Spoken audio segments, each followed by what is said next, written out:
Great is the thirst for happiness, and equally great is the lack of happiness. The majority of the poor long for riches, believing that their possession would bring them supreme and lasting happiness. Many who are rich, having gratified every desire and whim, suffer from ennui and repletion, and are farther from the possession of happiness even than the very poor. If we reflect upon this state of things, it will ultimately lead us to a knowledge of the all-important truth that happiness is not derived from mere outward possessions, nor misery from the lack of them. For if this was so, we should find the poor always miserable, and the rich always happy, whereas the reverse is frequently the case. Some of the most wretched people whom I have known were those who were surrounded with riches and luxury, whilst some of the brightest and happiest people I have met were possessed of only the barest necessities of life. Many men who have accumulated riches have confessed that the selfish gratification which followed the acquisition of riches has robbed life of its sweetness, and that they were never so happy as when they were poor. What then is happiness, and how is it to be secured? Is it a figment, a delusion, and is suffering alone perennial? We shall find, after earnest observation and reflection, that all, except those who have entered the way of wisdom, believe that happiness is only to be obtained by the gratification of desire. It is this belief, rooted in the soil of ignorance, and continually watered by selfish cravings, that is the cause of all the misery in the world. And I do not limit the word desire to the grosser animal cravings. It extends to the higher psychic realm, where far more powerful, subtle, and insidious cravings hold in bondage the intellectual and refined, depriving them of all that beauty, harmony, and purity of soul whose expression is happiness. Most people will admit that selfishness is the cause of all the unhappiness in the world, but they fall under the soul-destroying delusion that it is somebody else's selfishness and not their own. When you are willing to admit that all your unhappiness is the result of your own selfishness, you will not be far from the gates of paradise. But so long as you are convinced that it is the selfishness of others that is robbing you of joy, so long will you remain a prisoner in your self-created purgatory. Happiness is that inward state of perfect satisfaction which is joy and peace, and from which all desire is eliminated. The satisfaction which results from gratified desire is brief and illusionary, and is always followed by an increased demand for gratification. Desire is as insatiable as the ocean, and clamours louder and louder as its demands are attended to. It claims ever-increasing service from its deluded devotees, until at last they are struck down with physical or mental anguish, and are hurled into the purifying fires of suffering. Desire is the reign of hell, and all torments are centered there. The giving up of desire is the realization of heaven, and all delights await the pilgrim there. I sent my soul through the invisible, some letter of that afterlife to spell, and by my soul returned to me, and whispered, I myself am heaven and hell. Heaven and hell are inward states. Sink into self and all its gratifications, and you sink into hell. Rise above self into that state of consciousness which is the utter denial and forgetfulness of self, and you enter heaven. Self is blind, without judgment, not possessed of true knowledge, and always leads to suffering. Correct perception, unbiased judgment, and true knowledge belong only to the divine state, and only insofar as you realize this divine consciousness can you know what real happiness is. So long as you persist in selfishly seeking for your own personal happiness, so long will happiness elude you, and you will be sowing the seeds of wretchedness. Insofar as you succeed in losing yourself in the service of others, in that measure will happiness come to you, and you will reap a harvest of bliss. It is in loving, not in being loved, the heart is blessed. It is in giving, not in seeking gifts, we find our quest. Whatever be thy longing or thy need, that do thou give, so shall thy soul be fed, and thou indeed shalt truly live. Cling to self and you cling to sorrow. Relinquish self and you enter into peace. To seek selfishly is not only to lose happiness, but even that which we believe to be the source of happiness. See how the glutton is continually looking about for a new delicacy wherewith to stimulate his deadened appetite, and how bloated, burdened, and diseased scarcely any food at last is eaten with pleasure.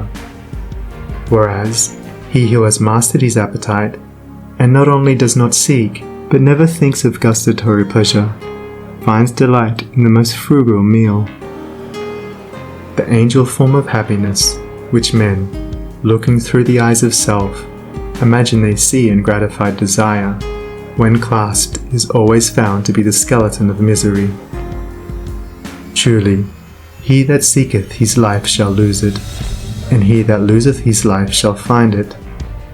Abiding happiness will come to you when, ceasing to selfishly cling, you are willing to give up. When you are willing to lose, unreservedly, that impermanent thing which is so dear to you, and which, whether you cling to it or not, will one day be snatched from you, then you will find that that which seemed to you like a painful loss turns out to be a supreme gain. To give up in order to gain, than this there is no greater delusion, nor no more prolific source of misery. But to be willing to yield up and to suffer loss, this is indeed the way of life. How is it possible to find real happiness by centering ourselves in those things which, by their very nature, must pass away? Abiding in real happiness can only be found by centering ourselves in that which is permanent. Rise, therefore, above the clinging to and craving for impermanent things, and you will then enter into a consciousness of the eternal. And as, rising above self, and by growing more and more into the spirit of purity, self-sacrifice, and universal love, you become centered in that consciousness, you will realize that happiness which has no reaction, and which can never be taken from you. The heart that has reached utter self-forgetfulness in its love for others has not only become possessed of the highest happiness, but has entered into immortality, for it has realized the divine. Look back upon your life, and you will find that the moments of supremest happiness were those in which you uttered some word or performed some act of compassion or self-denying love. Spiritually, happiness and harmony are synonymous. Harmony is one phase of the great law whose spiritual expression is love.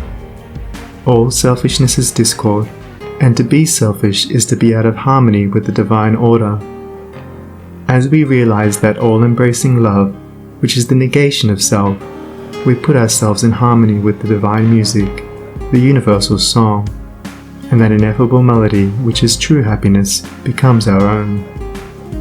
Men and women are rushing hither and thither in the blind search for happiness and cannot find it, nor ever will until they recognize that happiness is already within them and round about them, filling the universe, and that they, in their selfish searching, are shutting themselves out from it.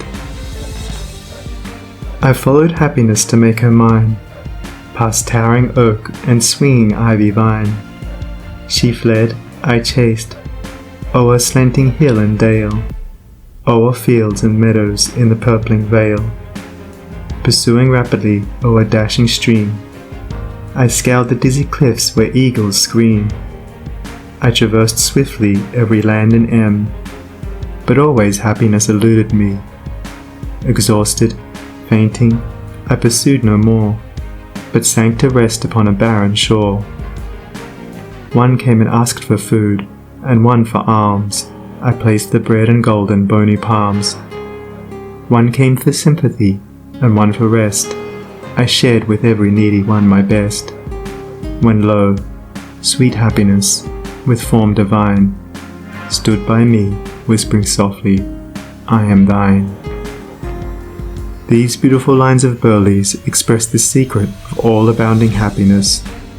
Sacrifice the personal and transient, and you rise at once into the impersonal and permanent. Give up that narrow, cramped self that seeks to render all things subservient to its own petty interests, and you will enter into the company of the angels, into the very heart and essence of universal love. Forget yourself entirely in the sorrows of others and in administering to others, and divine happiness will emancipate you from all sorrow and suffering. Taking the first step with a good thought, the second with a good word, and the third with a good deed, I entered paradise. And you also may enter into paradise by pursuing the same course. It is not beyond, it is here. It is realized only by the unselfish. It is known in its fullness only to the pure in heart. If you have not realized this unbounded happiness, you may begin to actualize it by ever holding before you the lofty ideal of unselfish love and aspiring towards it. Aspirational prayer is desire turned upward. It is the soul turning toward its divine source, where alone permanent satisfaction can be found. By aspiration, the destructive forces of desire are transmuted into divine and all-preserving energy. To aspire is to make an effort to shake off the trammels of desire. It is the prodigal made wise by loneliness and suffering, returning to his Father's mansion. As you rise above the sordid self, as you break, one after another, the chains that bind you, you'll realize the joy of giving, as distinguished from the misery of grasping. Giving of your substance, giving of your intellect, giving of the love and light that is growing within you. You will then understand that it is indeed more blessed to give than to receive, but the giving must be of the heart without any taint of self, without desire for reward. The gift of pure love is always attended with bliss. If, after you have given, you are wounded because you are not thanked or flattered, or your name put in the paper, know then that your gift was prompted by vanity and not by love, and you were merely giving in order to get, were not really giving, but grasping. Lose yourself in the welfare of others. Forget yourself in all that you do. This is the secret of abounding happiness. Ever be on the watch to guard against selfishness, and learn faithfully the divine lessons of inward sacrifice.